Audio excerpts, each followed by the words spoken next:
কি করতেছে টুসু?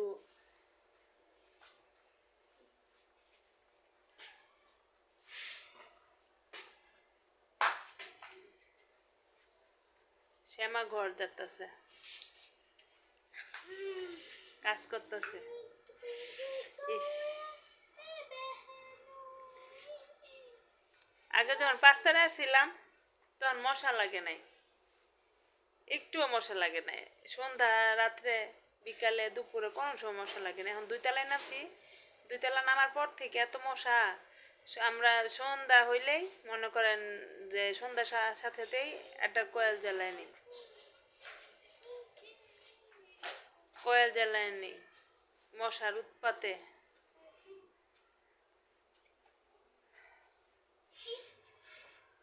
ঘুমের থেকে উঠছে, দেখা দিতেছে কিরকম চুল টুল এলোমেলো টুসু।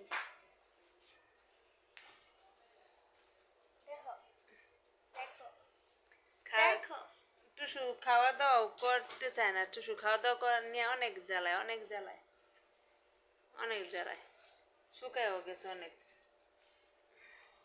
খাওয়া নিয়ে অনেক জ্বালায়। মাছ খাইলে, মাছ দিলেই মাছ খাইতে চায় না, ওই মাছ খাইতে চায় না। খালি পাঙ্গাস মাছটা দিলে পাঙ্গাস মাছটা খাইতে চায় কাটা ছাড়া। শাক তো কোনো শাকই খায় না।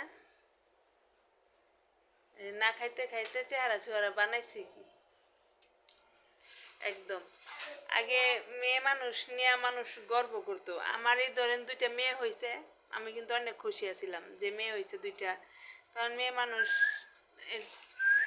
সবসময় ভালো লাগে, সবারই প্রিয়, বিশেষ করে বাবাদের মেয়ে প্রিয়।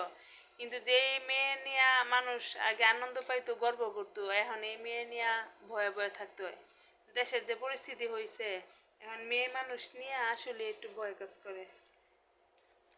আর আমি যেহেতু অফিসে থাকি, আর বাবা অফিসে থাকে, মেয়ে 2টা স্কুলে যায়, আসলে ভয় লাগে। মানে মনটা ওদের সাথে, ওদের কাছেই পড়ে থাকে, বাচ্চাদের কাছেই পড়ে থাকে। এরকম মানে যতক্ষণ স্কুল থেকে বাসায় না আসে ততক্ষণ একটা টেনশন যায় না। আর এখন মেয়ে নিয়ে ফেসবুকে এখন ঢুকলেই সাবধানে, মেয়েদের সাবধানে চলাফেরা, সাবধান তুমি খাও পরে খাইতেছি, মেয়েদের সাবধানে চলাফেরা, মেয়েরা সন্ধ্যার পরে যাতে ঘর থেকে না বেরোয়, এই সেই, মানে কত কিছু, মানে যত বাধা যত নিষেধ শুধু মেয়েদেরই। তার মানে বোঝা যাইতেছে যে মান সম্মান আর মান ইজ্জত শুধু মেয়েদেরই আছে, ছেলেদের নাই, ঠিক না? কারণ আসলেই তো মান সম্মানটা ছেলেদের যায় না, মেয়েদেরই যায়। তাইলে মান সম্মানটা মেয়েদেরই আছে, ছেলেদের নাই। দেখেই তো ছেলেরা অপরাধী, অপরাধ করে। বাচ্চা 2টা নিয়ে টেনশন। বড় তাড়াতাড়ি বড় হয়ে যেত, বিয়ে দিয়ে দিতাম।